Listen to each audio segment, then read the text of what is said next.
Sean Lusk here of Lusk Archery Adventures. Serious testing, successful hunting.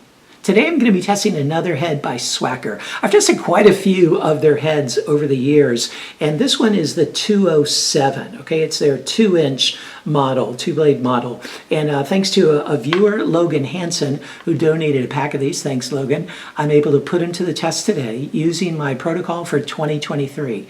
And for a detailed description of all those tests and why I do them and what value they give and so forth, please check out the video that I posted earlier this year called 2023 Broadhead Test Process. And you can also read about each of the tests and see what how the head scored in each of the tests in the description right below this video. And I'm going to be using my Bowtech CP28 set at 72 pounds, 27-inch draw, using Bishop FOC King arrows for most of the shots, and then Bishop FAD eliminators for the really hard impact ones. Okay, let's zoom on in here and then check out the design features and specifications, and then put this Swhacker 207 to the test.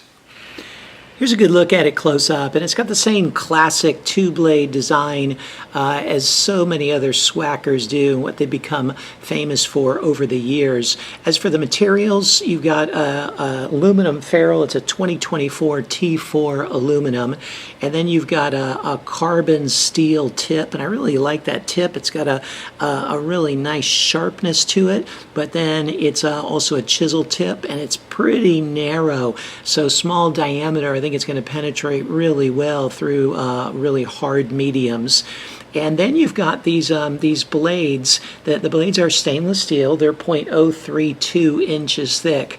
And in the closed position like this, they have a cutting diameter of 2 inches. So you notice they're slightly angled forward just to give them a little more juice to be able to swing back and open up upon penetration. And they're held in place by this shrink wrap little tube right here, and that just holds the blades really securely in place. There's no rattle to them or anything like that. So the way it works is it penetrates with this narrow tip and this relatively narrow ferrule, and then these initial blades that are single bevel, 1-inch cutting diameter, they absorb that initial impact, and they're pretty tough like that. The angle to them and so forth, and they're pretty short, so they absorb that impact, and they get dulled by the height like any broadhead would.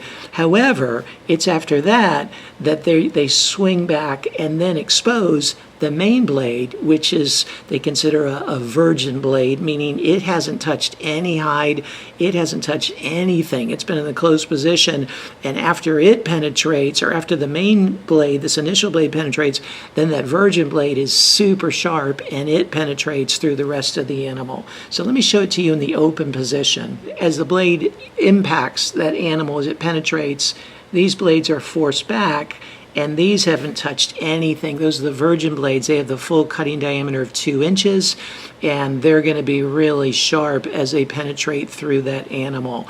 And as for resharpening, what I would use is I'd use a Stay Sharp guide for these. I love Stay Sharp guide sharpeners, and you can use their C sharpener or their gray sharpener to use with Swhackers here. Now, one thing I do want to note is you see that the diameter here of this aluminum ferrule is pretty narrow and pretty vented. So I'm a little curious how that's going to be do in a hard impact. Sometimes when I've tested them, they've done really well. Other times, not so much. So we're going to see with this one. But really eager to put it to the test and see how it performs.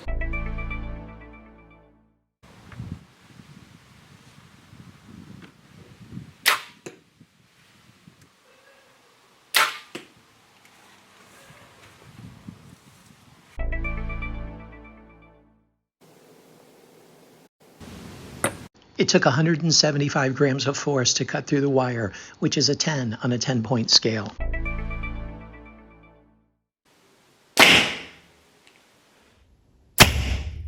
It penetrated 7 1/4 inches. And here you can see the entrance cut of 1 inch, which is just the head in the closed position.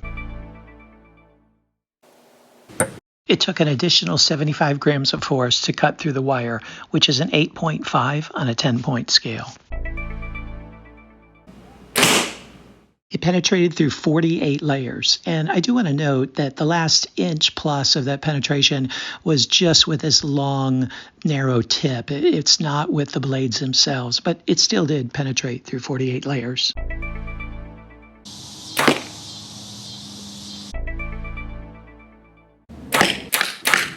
Here it is after 3 shots through the MDF, and it held together fairly well. The blades did get bent back a little bit, so there's less of a cutting diameter than when they started, and one of the blades got bent up a little bit as well, but otherwise in good shape. And here it is after the 2 shots through the steel plate. I do want to note that in both of these shots, I shot them with the blades in the closed position. Some people had complained about that I was shooting them in the open position, but I had enough of the rings to be able to shoot the blades in the closed position. And on the second shot, that one blade got pretty mangled up there, as you can see. But I'm still going to go ahead and shoot it into the concrete to test the ferrule strength.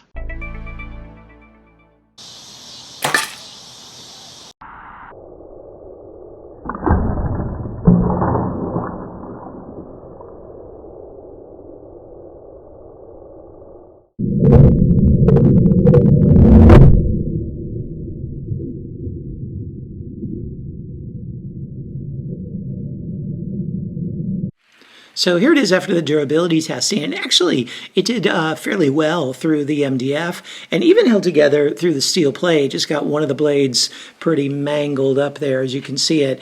But then into the concrete, you can see it just broke in half right here at this ferrule. So what'd you think?